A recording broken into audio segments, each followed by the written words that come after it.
నవడేస్ చాలా మంది ఫేస్ చేస్తున్న ప్రాబ్లం డయాబెటీస్. చిన్న పిల్లల నుంచి పెద్దవాళ్ళ వరకి వస్తుంది. సో, డయాబెటీస్‌కి రెమెడీస్ ఏంటి, మెడిసిన్స్ ఏంటి చాలా మందికి తెలుసు కూడా.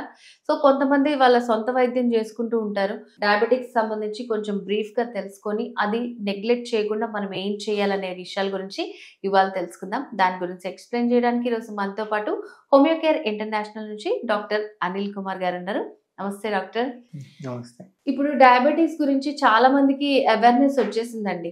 సో, ఇది తీసుకోవాలి, అలా చేయాలి, ఈ డైట్ తీసుకోవాలి, ఆ డైట్ తీసుకోవాలి అని అంటూ ఉంటారు. సో, మనం డైట్ గురించి తర్వాత మాట్లాడుకుందాం. అసలు డయాబెటీస్‌ని నెగ్లెక్ట్ చేస్తే ఎట్లాంటి ప్రాబ్లమ్స్ వస్తాయంటారు? సో, డయాబెటీస్ అనేది మనకు ఒక మెటబాలిక్ డిసార్డర్ అని చెప్తాము. సో, డయాబెటీస్ వల్ల ఏమవుతుందంటే మన శరీరంలో ఉండవలసిన గ్లూకోజ్ లెవెల్ కన్నా అధికంగా ఉండడాన్ని మనం డయాబెటీస్ అని చెప్తాము. So, it is called hyperglycemia. So, సాధారణంగా ఎవరికన్నా తినకముందు 110 mg/dl లెవెల్స్ వరకు మన షుగర్ లెవెల్స్ అనేది మెయింటైన్ అవుతూ ఉంటాయి. సో, తిన్న తర్వాత పోస్ట్ లంచ్ తర్వాత 150-160 mg/dl వరకు మన గ్లూకోజ్ లెవెల్స్ అనేవి మెయింటైన్ అవుతూ ఉంటాయి. సో, డయాబెటీస్‌లో ఉన్న వాళ్ళకి ఏంటంటే ఇది కంట్రోల్‌లో ఉండదు. సో, విపరీతంగా ఎక్కువగా అయిపోవడము, సో బ్లడ్ లెవెల్‌లో షుగర్ లెవెల్ ఎక్కువ అయిపోవడం వల్ల సో ఇదేం చేస్తుందంటే శరీరాల్లో ఉన్న చాలా వరకు రక్తనాళ మీద, నరాల మీద ఎఫెక్ట్ చేస్తుంది. సో, అందుకే డయాబెటీస్ అనేది ఒక సిస్టమిక్ డిసార్డర్ అని చెప్తాం. సో, సిస్టమిక్ డిసార్డర్ అంటే ఏదో ఒక ఆర్గన్‌కి సంబంధించి మాత్రమే మనకు ప్రాబ్లమ్ అవుతుంది అని చెప్పేదానికి ఉండదు. సో, డయాబెటీస్ వల్ల మన బాడీలో చాలా మేజర్ ఆర్గన్స్ వరకు ఎఫెక్ట్ అయ్యేదానికి, డ్యామేజ్ అయ్యేదానికి, అవన్నీ కాంప్లికేషన్స్‌కి గురయ్యేదానికి కూడా ఛాన్సెస్ ఉంటుంది. సో, చాలా మంది ఏంటంటే ఓన్లీ షుగర్ ఎక్కువైందనుకో మనకు కాళ్ళు చేతులు తిమ్మిరి రావటం, సో ఇలాంటి ప్రాబ్లమ్సే ఉంటాయని చాలా నెగ్లెక్ట్ చేస్తూ ఉంటారు. మెయిన్ షుగర్ ఎక్కువైతే ఎట్లాంటి ప్రాబ్లమ్స్ వస్తాయంటారు? దేని మీద ప్రభావం చూపిస్తుంది? సో, షుగర్ ఎక్కువ అవ్వడానికి ఈ డయాబెటీస్ రావడానికి మనకు ముఖ్య కారణం ఏంటంటే జెనెటిక్ హిస్టరీ. సో, ఫ్యామిలీలో ఎవరికన్నా ఉంటే వచ్చేదానికి అవకాశాలు ఎక్కువగా ఉంటాయి. సో, ఇలా ఫ్యామిలీ హిస్టరీ ఉన్నవాళ్ళు సో వాళ్ళ లైఫ్ స్టైల్, వాళ్ళ ఫుడ్ హ్యాబిట్స్ సో చాలా జాగ్రత్తగా మెయింటైన్ చేసుకోవడం అనేది చాలా ఇంపార్టెంట్. సో, దీనితో పాటు ఏంటంటే స్ట్రెస్ లెవెల్స్ ఎక్కువగా ఉన్నా, సో టైంకి సరిగ్గా ఆహారం తీసుకోని వాళ్ళకి అవ్వనివ్వచ్చు, లేకపోతే ఓవర్గా తినేవాళ్ళు, జంక్ ఫుడ్ ఎక్కువగా తినేవాళ్ళు అవ్వచ్చు, లేదంటే స్వీట్ ఐటమ్స్, షుగర్ ఐటమ్స్ ఎక్కువ తినేవాళ్ళు అయ్యి ఉండొచ్చు. So, they are easily at risk of getting the diabetes. So, నిద్ర సరిగా లేకపోతూ ఉండడం, హై ప్రోటీన్ డైట్ తీసుకోవడం. సో, చాలామంది జిమ్‌కి వెళ్తూ ఉంటారు. So, they use to take daily ½ kg of non veg తీసుకోవడం. So, in order to gain the weight, protein కోసం, మజిల్ ఇంక్రీజ్ అవ్వడం కోసం. So, it can also lead to diabetes. Okay. So, ఇటువంటివి జరుగుతూ ఉంటాయి. సో, మనకు తెలీదు ఇటువంటివి తీసుకుంటే ఇలా కూడా అవ్వచ్చా అని.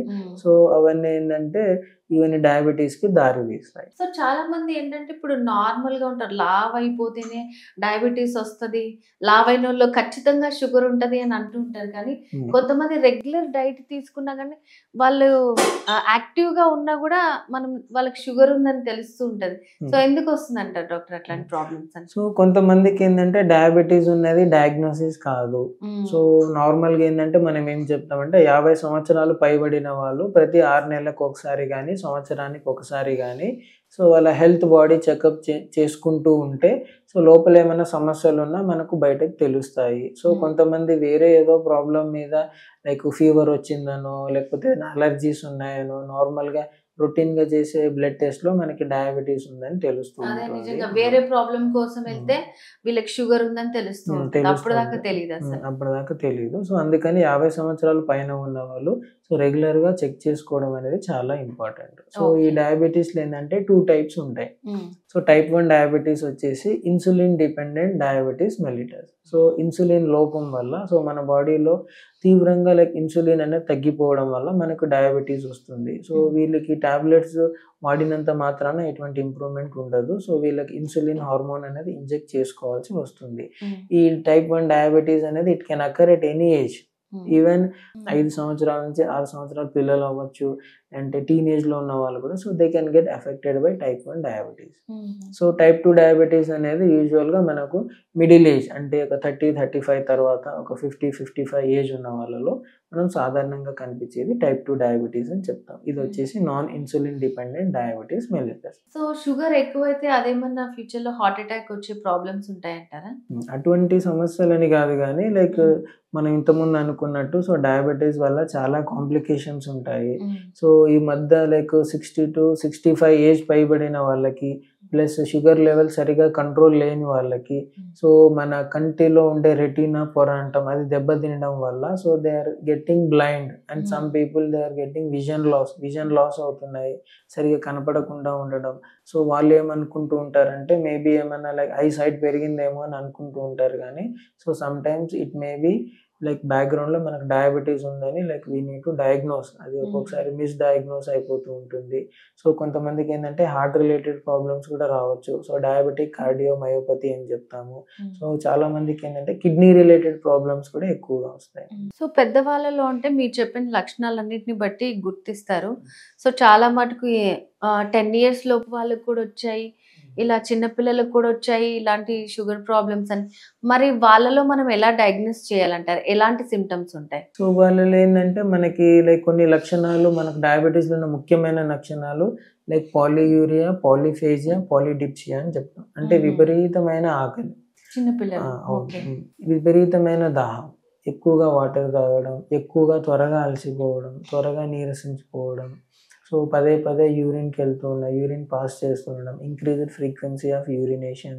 సో ఎంత తింటున్నా కానీ లైక్ మా అబ్బాయి వెయిట్ గెయిన్ అవ్వట్లేదు, వెయిట్ లాస్ అయిపోతున్నాడు, so irrespective of having good diet.